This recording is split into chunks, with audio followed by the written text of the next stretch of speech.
Hi, I'm Chris Martirano with American Music and Sound, here with our good friends at Full Compass. I'm going to be showing you the Nord Lead A1, an awesome addition to Nord's line. Those of you who have followed Nord's development over the years, from the Nord Lead to the Nord Lead 2, the Nord Lead 3, and now the Nord Lead 4, will be very surprised to see how much they've packaged into this new instrument. This instrument is different than the Nord Lead 4 in that the entire design has been somewhat streamlined, made and designed exclusively for very quick, very easy synthesis control and live performance. The instrument features 26 voices of their most critically acclaimed and latest version of their analog modeling technique. Their analog modeling technology is unbelievable. If you've played analog synthesizers, you're going to hear sounds come out of this you won't believe are digital. I'm going to start in a simple way demonstrating the instrument by showing you what a raw oscillator sounds like. To me, as an analog buff, that's what I want to listen to. I want to hear what the pure waveform sounds like. But I'm going to tell you a few more features before we start digging in. They added some very cool things in the instrument. First off, if you know anything about the architecture of the Nord Lead 4, the Nord Lead A1 has 4 different synthesizers that you can combine. Each one is an exact copy of the other. And you have an easy control area on the left that has 4 A, B, C, and D, 4 buttons, and you can actually select a different synth patch on each one, edit them completely independently, including effects, and combine them in very interesting ways. Some of the new features that are found in the Nord Lead A1 that are unique, they have a mutate sound button. In fact, I'll demonstrate it as I'm explaining it. If I hold a simple sawtooth wave and then play with this mutate button, it's going to give me an interesting sound just from pressing that button. I get a detuned, nice fat sound. If I mutate again, so I can hear some very creative things happening with a few button presses, even if I don't know what all the controls do. They're all clearly labeled, and they all respond to Nord's proprietary morphing technology. If you haven't ever seen that before, I'll give a quick demo of that, and then we'll actually go through the sounds of the instrument.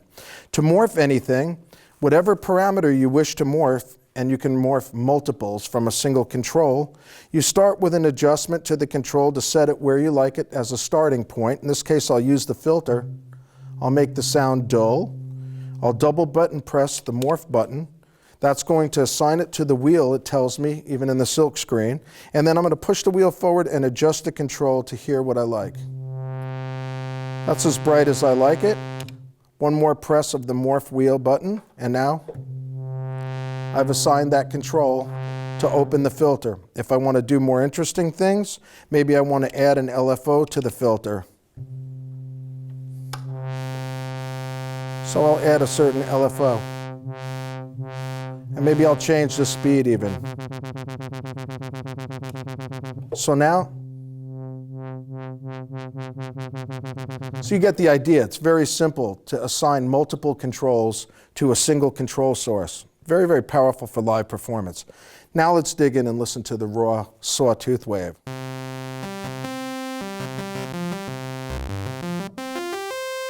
We'll listen to the square wave, which is beautiful.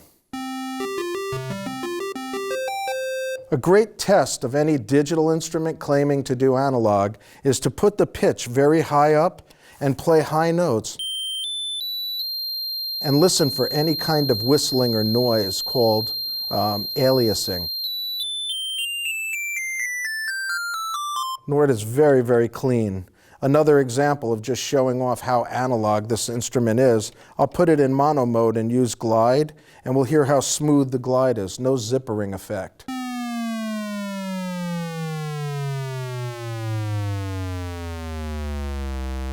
That's very, very smooth. A lot of digital instruments, you hear zippering, kind of steppy noises. Let's go back and listen to the oscillator a little bit more. We'll hear the triangle wave quick, sine wave, and now it gets really exciting. They have extended analog waveforms. I'm pointing to the front panel because there's silk screening on the front panel that give you a lot of information, which is great. Saves you time looking in a manual or looking online to try to get information. So right here, we'll step through some of these uniquely new waveforms called extended analog. This is a pulse wave. These are modeled after specific analog manufacturer's product. Then you have fixed pulse width. These are different pulses.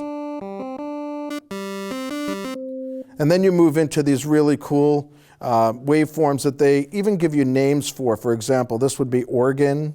Then they have one for bells and tines, digital, electric, and then formats.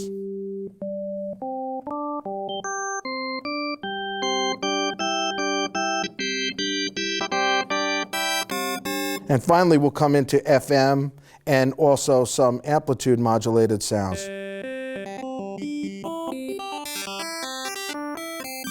So I'm going to go back to our original sawtooth, and I'm going to also show you now something about the oscillator modes. You have a single oscillator we've been listening to now, and here's pitch control for it.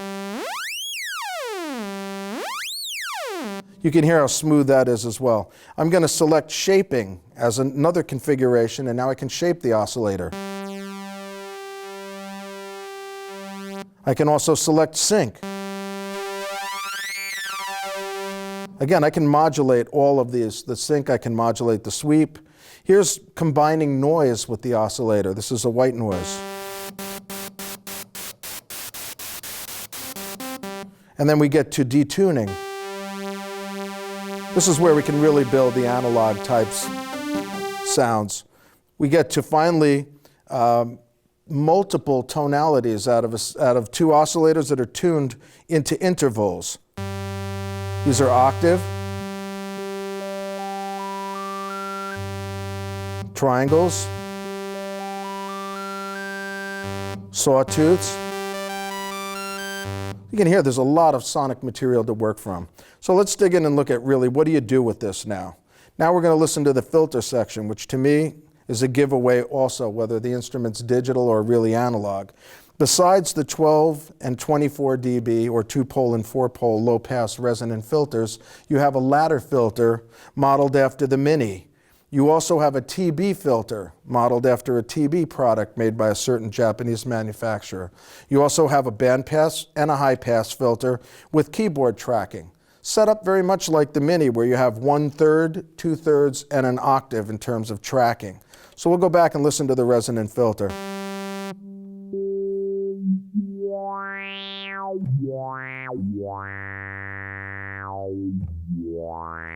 The resonance can oscillate as it could on a true analog. So let's start to listen to some patches now. You can hear how this all comes together. Again, each synthesizer has the full complement of all the synthesis parameters and the effects. One cool thing they did was they allowed you to have a master clock common in the instrument. I can clock their arpeggiator, I can clock their LFO, and I can clock their delay all to the same clock, and then decide what division of which kind of note value I want to give it, a half note, a quarter note triplet, an eighth note, a 16th note, so that everything stays synchronized, but I can have lots of rhythmic interest. So at any rate, before we dig into that aspect, we're just going to listen to some of the analog type sounds you can find.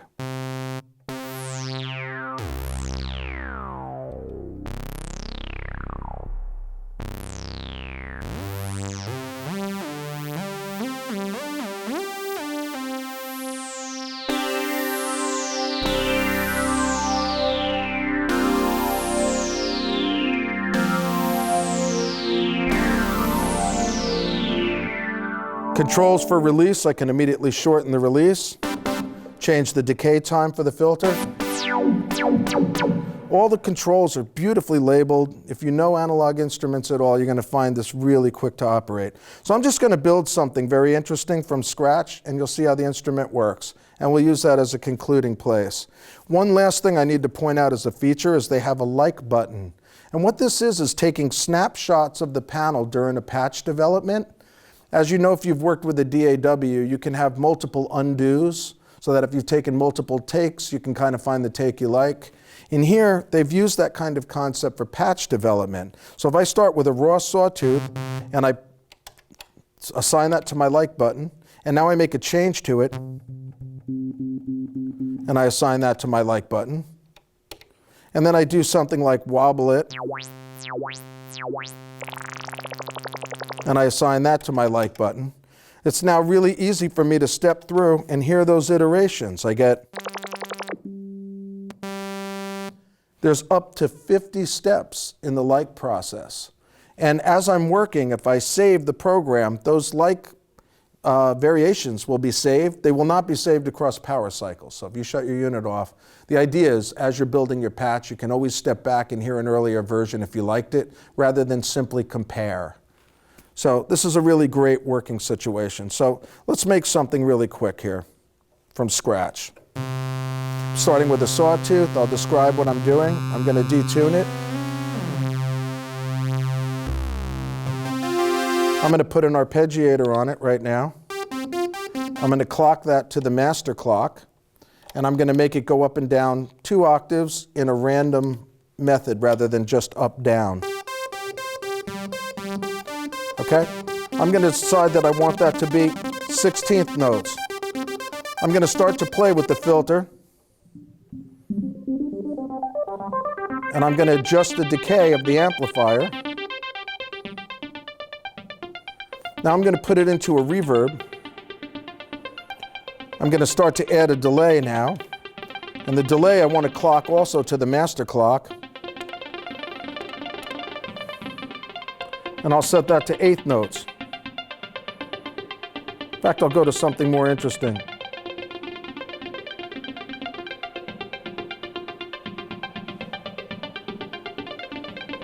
Quarter note triplet. So I want to do a little bit more to this patch. I'm going to add a chorus to it, an ensemble effect. And I want to morph a few things. So I'm going to decide I want to close the filter. And I want a little bit more resonance as I'm doing that. And I also want to dry up the delay and the reverb. So now on that single first synthesizer, a lot more delay, a lot more reverb, filter closing, less delay, less reverb. I'm going to build another synth, but I'm just going to grab one. I'll just press B and select a different synth patch. That's nice. I'll leave that. I want to put that up an octave.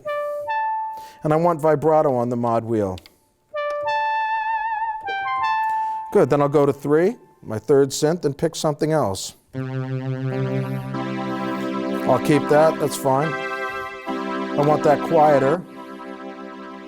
And then I'll go to my 4th synth, and I'll pick something else. And again, I'm just doing this random on the fly. I like that, that's good. So now we'll put them all together. We have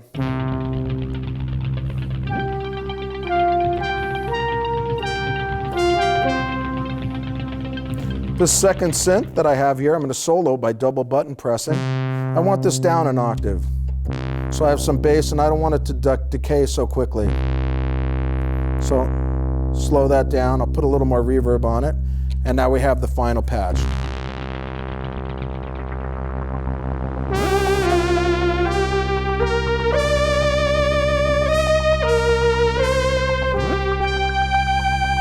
I want my lead patch to be mono, so I'll put this in mono.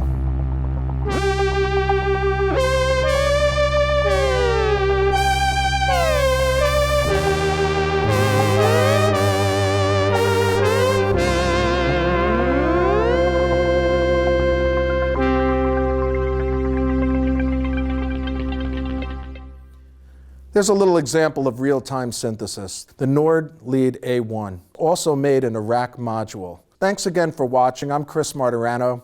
If you have any questions or need additional information, make sure you go to fullcompass.com or check with one of your sales associates.